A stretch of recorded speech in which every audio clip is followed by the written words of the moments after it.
The Babysitter Who Lied, the shocking truth behind a missing child case. If you think you've seen everything, wait till you hear this one. Hit that subscribe button because what you're about to hear will make you question everyone you've ever trusted with your child. The emergency call came in at 8:54 p.m.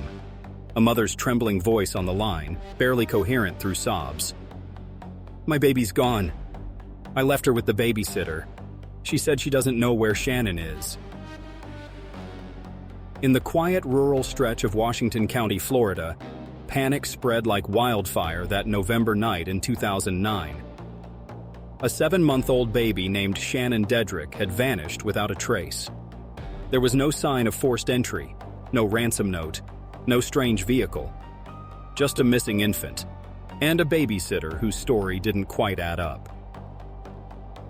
Sheriff Bobby Haddock and his team arrived at the home of Susan Elizabeth Baker, a 45-year-old woman who had been babysitting Shannon on and off for weeks. Susan looked calm, maybe too calm, as flashing red and blue lights danced across her pale face. "I don't know what happened," she told deputies. "Her mother dropped her off and then she was just gone." But her tone lacked panic. Her hands weren't shaking.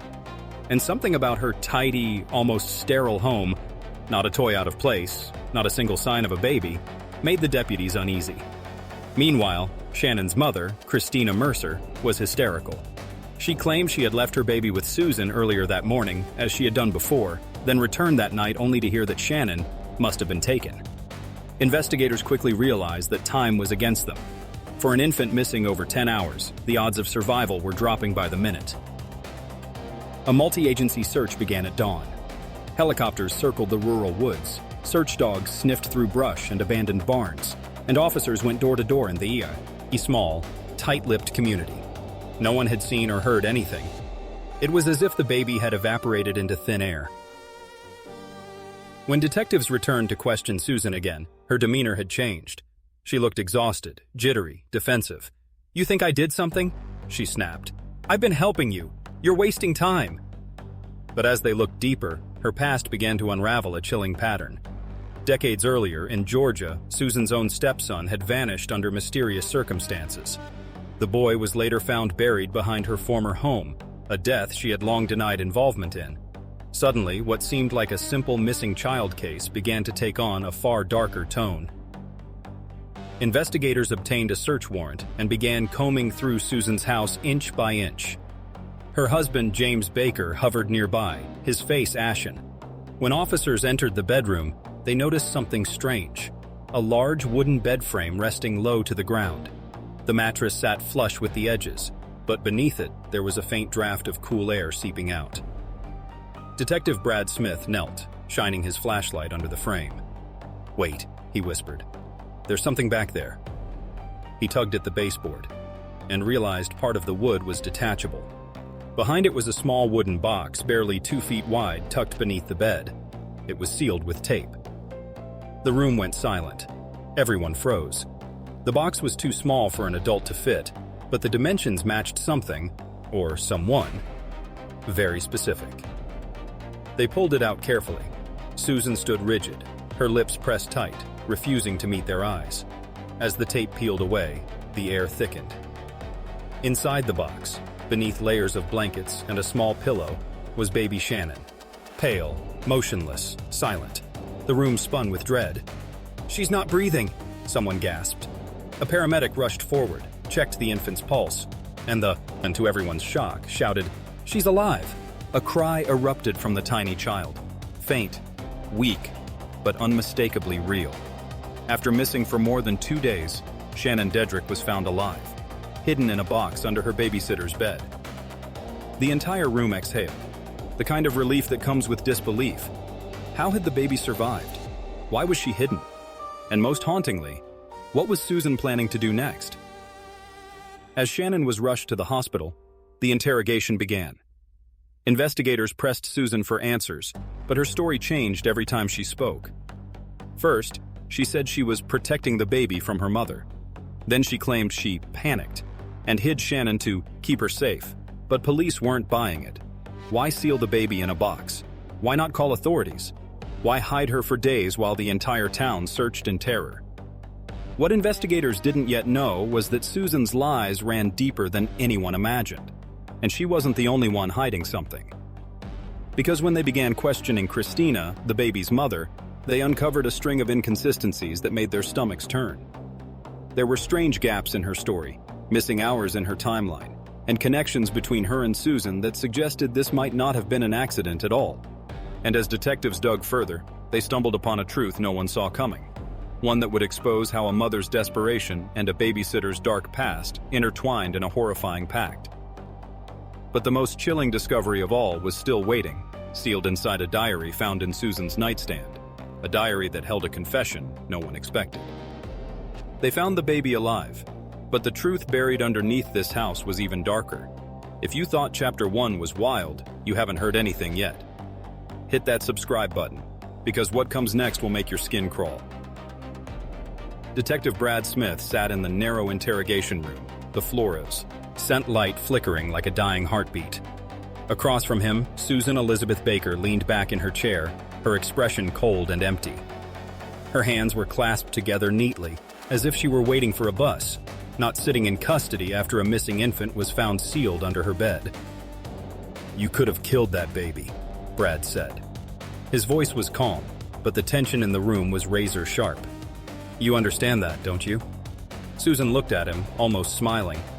"She's fine now, isn't she? Alive? Safe. I kept her that way."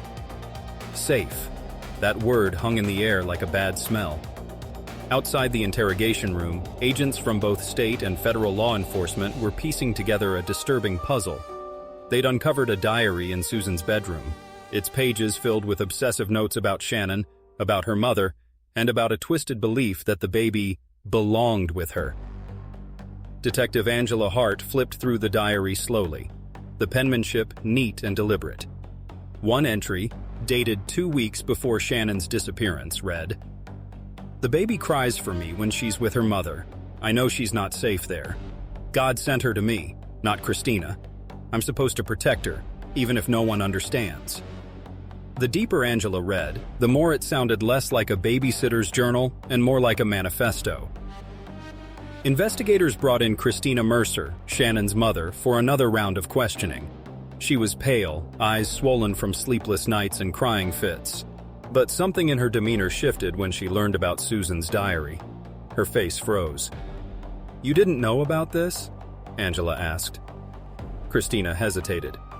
"She told me she could help me, that the state might take Shannon away if I didn't get my life together." Her voice cracked. "I didn't think she'd actually take her." Piece by piece, the truth began to take shape. An arrangement of desperati, on and delusion. Christina was a struggling young mother, barely keeping her life together. She'd been leaning on Susan for months, leaving Shannon in her care while she worked long shifts and tried to manage a turbulent home life. Susan, a woman with a troubled past and a craving for control, began to manipulate that vulnerability. She told Christina she could watch Shannon more permanently, even hinted that she could adopt her if things got worse. What started as an offer of help spiraled into obsession. When the baby went missing, investigators originally believed Christina was a victim, but the diary suggested something else, that Susan had convinced her to stay quiet for hours before calling police. Maybe Christina thought Susan was bluffing. Maybe she was terrified. Either way, that silence nearly cost her daughter her life. By the third day of questioning, Susan's mask began to crack. "You think you can trick me?" she hissed at Detective Smith. "You think I'm a monster, but I saved her. Her mother didn't want her." "Saved her?" he shot back. "You locked a 7-month-old in a box." Susan's face twisted, not in guilt, but in anger. "That's not what happened," she said. "You don't know what she told me." "What did she tell you?" Brad asked. "She said she wanted the baby gone," Susan whispered. "She said she couldn't do it anymore." The room went silent. It wasn't a confession, but it was the crack they needed. Detectives pulled phone records, text messages, and notes, and what they found made their blood run cold. The night before Shannon disappeared, Susan and Christina exchanged several messages. In one, Christina wrote, "I can't keep doing this. I need a break. Maybe she's better off with you." The next morning, Susan took Shannon, and by that night, the baby was gone, hidden, taped inside a wooden box. When confronted, Christina broke down completely. "I didn't mean it like that," she sobbed. "I just needed help. I didn't know he'd do something so insane." But to the public, the damage was done. The headlines read, "Babysitter hides infant in box. Mother's role questioned." Forensic teams went back to Susan's house one last time to collect any remaining evidence.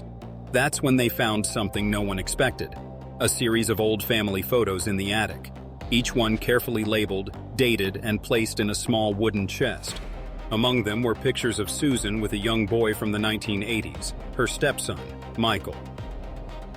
But on the back of one photo, written in faint blue ink, was a note.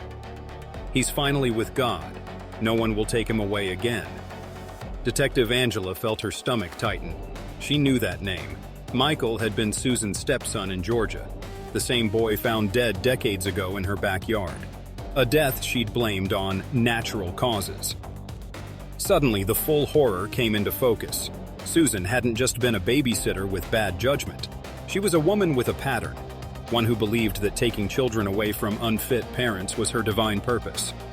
And Shannon, that helpless baby, had nearly become her next victim.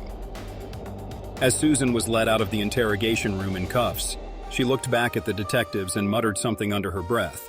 Soft, almost prayer-like. Angela leaned in just enough to catch it. "She's mine," Susan whispered. "She'll always be mine."